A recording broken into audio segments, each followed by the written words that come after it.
My next guest makes his UFC debut on short notice coming up here next Saturday at UFC 222. He's going to be taking on Beneil Dariush. It is Alex Hernandez joining me here on the program for the very first time. Alex, how are you? Well, brother, how are you? I'm doing very well, but not as good as you, man. Congratulations on the UFC contract. Probably not. How did this all come together with you getting the opportunity to fight Beneil Dariush? Man, it's crazy. So, because you had a fight scheduled, I saw, for Fury FC, right? Yeah. So I made a post, with signing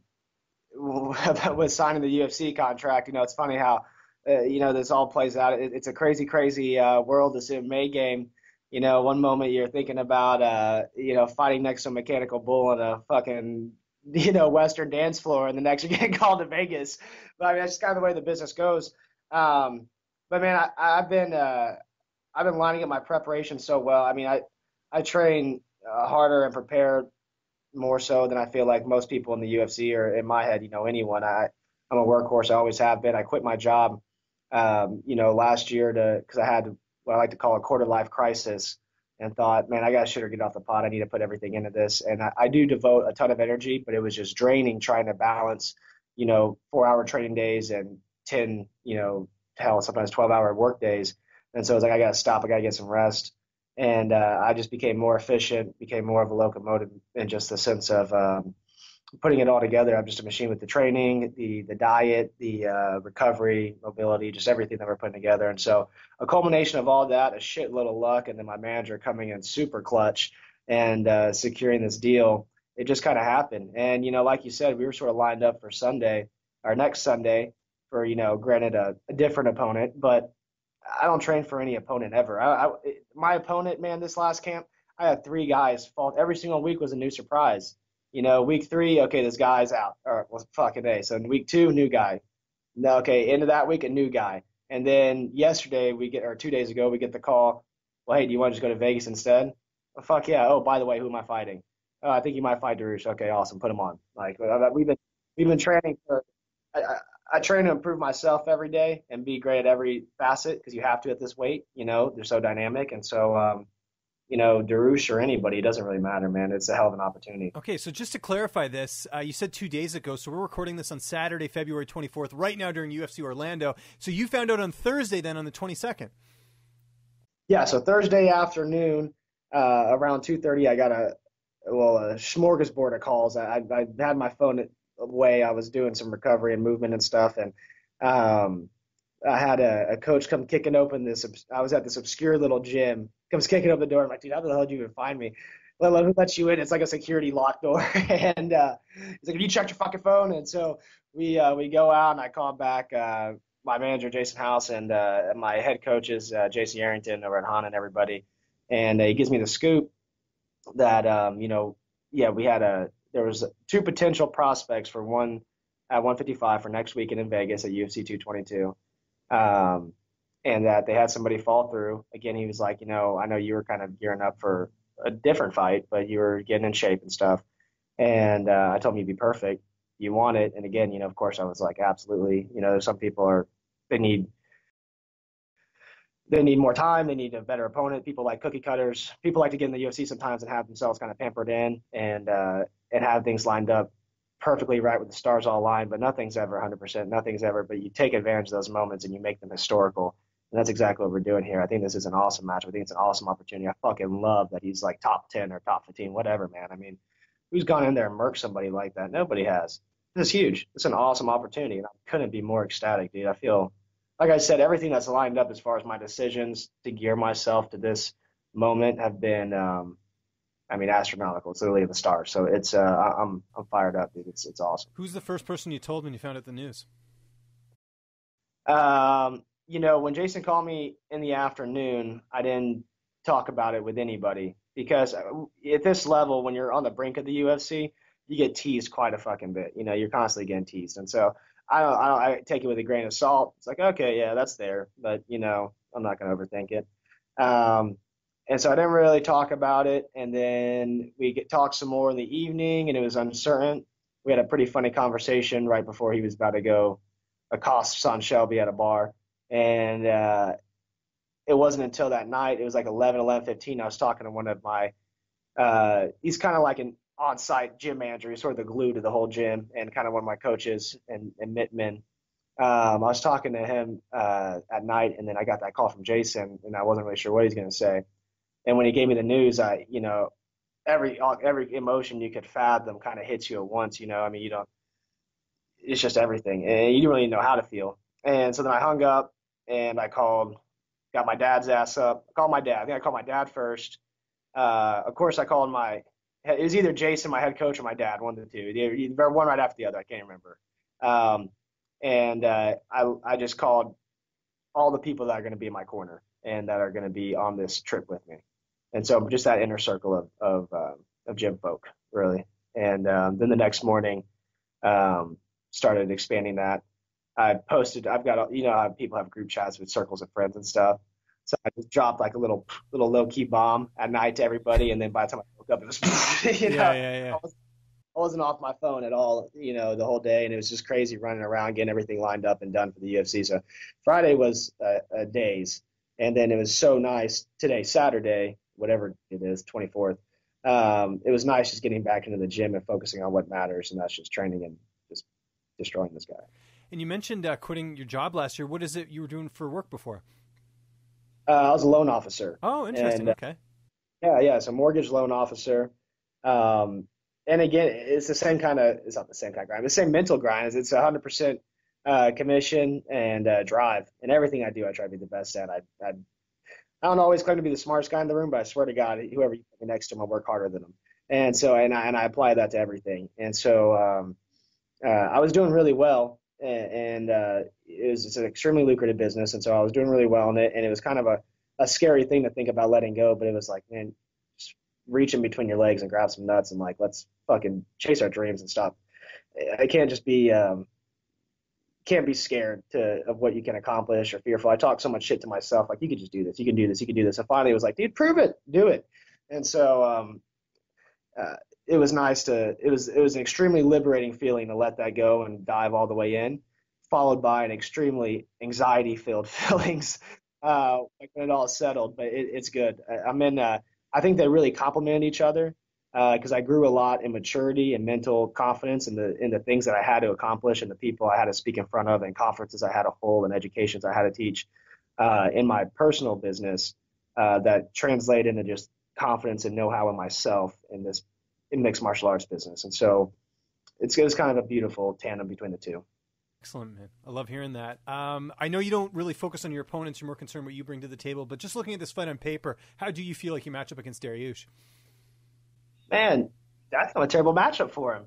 Like, I seriously, I mean, and it's so funny too because this guy goes from these top cats that he's fighting against in Barbosa to Alex Hernandez. It's like, who is this guy? But man, I'm so much more dynamic. I think my striking is better. I think my wrestling is better. He's a top heavy, strong grappler with jiu-jitsu. So am I.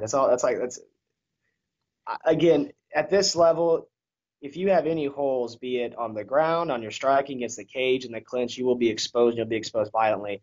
And I've never walked into any class, any facet, like any training session, be it boxing or whatever, and not approach it like I need to be the best boxer in this room.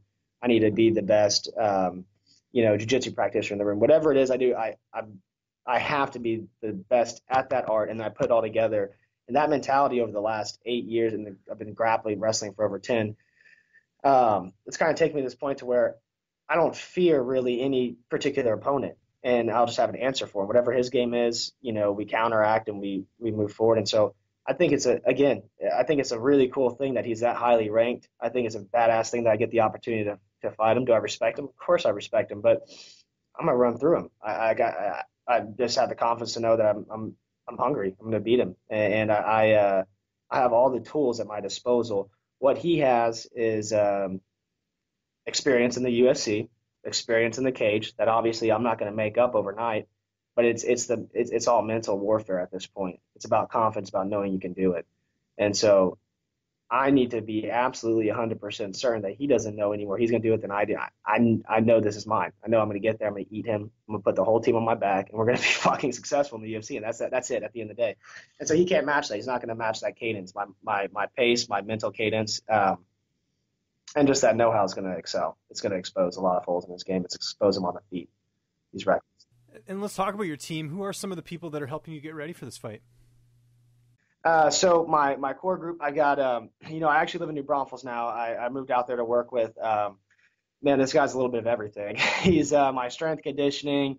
He's my mobility, my recovery, my balance, even a bit of a mental coach. I try to surround myself with bright, optimistic, highly functional, highly driven people who are always striving to be the best. And he's just another facet on it who I've known for years, but now we've become really close and implement a tremendous amount of my game. Jason Kilgore, he has Trident Strength and Conditioning, and so he hubs out of New Braunfels. And so I moved to New Braunfels just to wake up and work with this dude every day, start my days right, close them out right.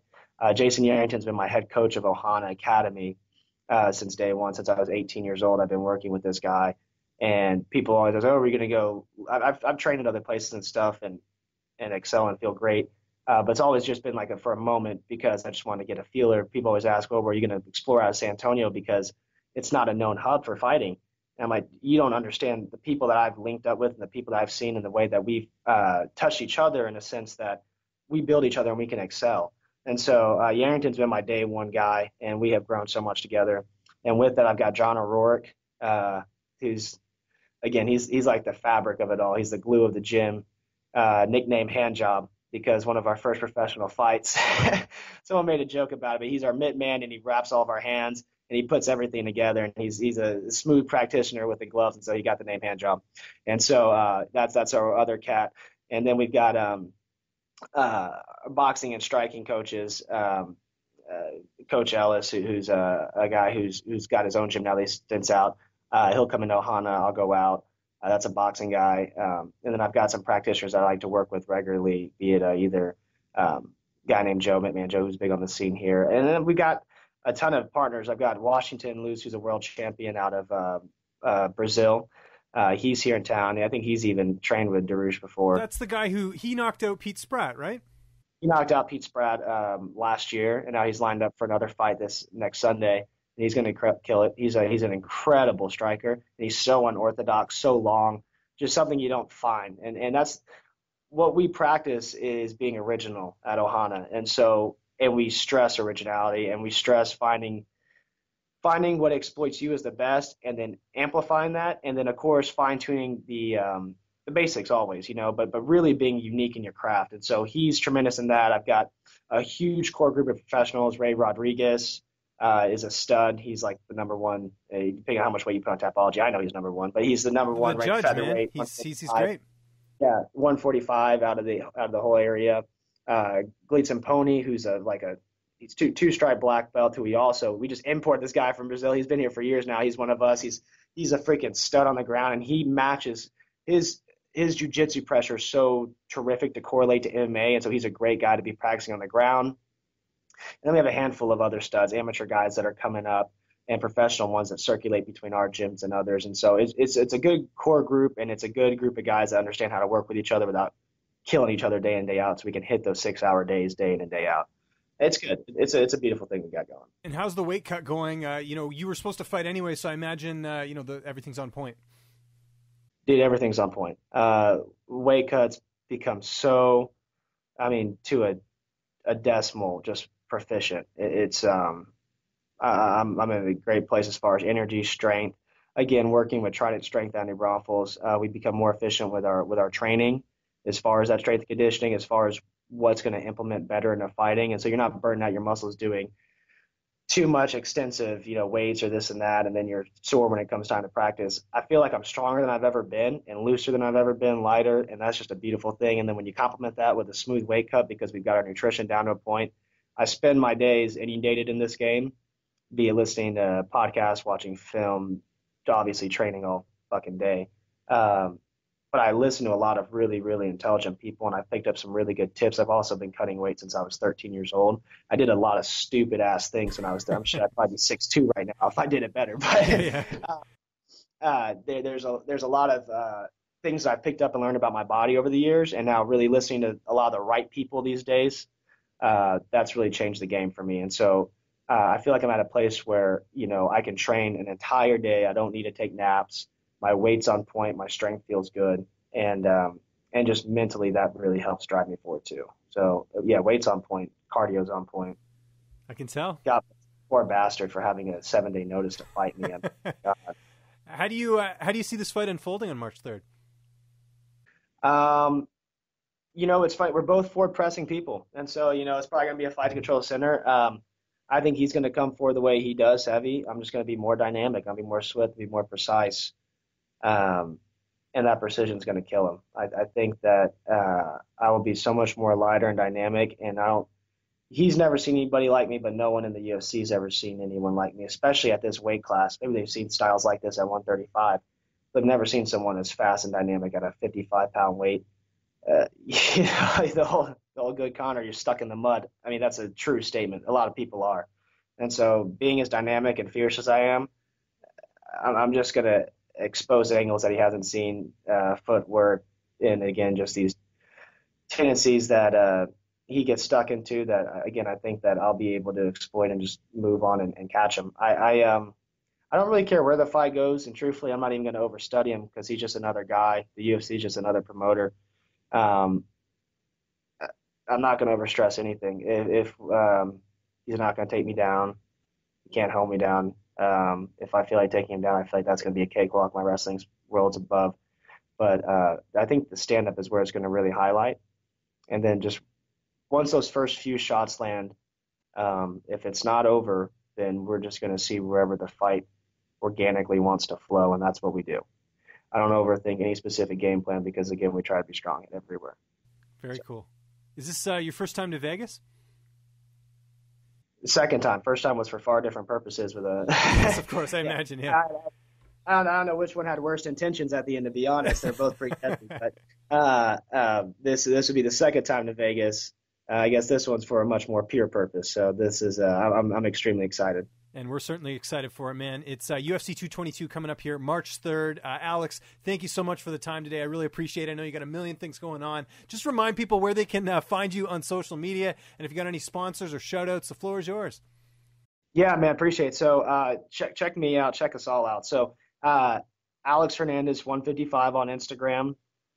Truthfully, I don't even really play with Twitter handle. There's so many douchebags that just go back and forth with that. I might get into it if my manager pressures me enough. I don't know. We'll see. But catch me on Instagram, Alex Hernandez 155. Ohana Academy. Look us up. Trident Strength and Conditioning. Look us up. And yeah, look forward to seeing you guys all on UFC 222 and making a huge fucking historic statement.